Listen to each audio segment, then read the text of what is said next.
So, getting back to the idea of starting small, I want to ask Matt, what's the best way for a prospective comics self-publisher, either someone who's printed a book or just working on minis, to approach your store or retailers in general about having their work put in the store? What can they expect? Do you purchase books? Do you accept them on consignment? What are your policies on that, basically?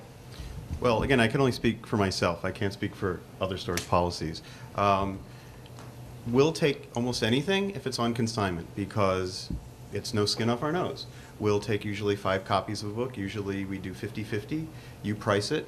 You don't obviously have to price it something realistic. And then we'll put it out in the new arrival stands. Then after about a week or two, we'll put it in our little local mini comic section, and then hopefully it'll sell.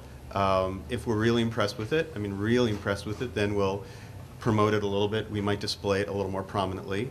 I brought an example here. I don't have any idea if this person's in the audience, but this little comic called The Underburbs. We took it, I think 5 copies for consignment, and they sold really well.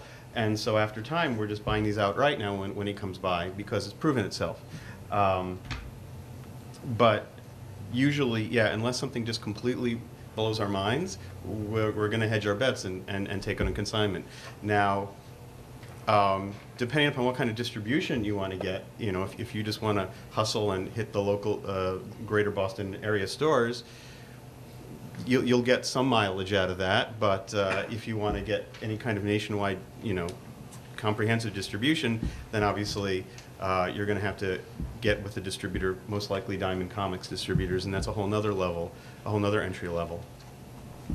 There's also a lot of distributors that work mainly with self-published work, people like Microcosm that do zines and mini comics, and most of those have a submission process where you submit your self-published material and they decide whether or not they want to distribute it, and then it's usually kind of a consignment deal also, but a lot of these distributors work with stores and have online stores also.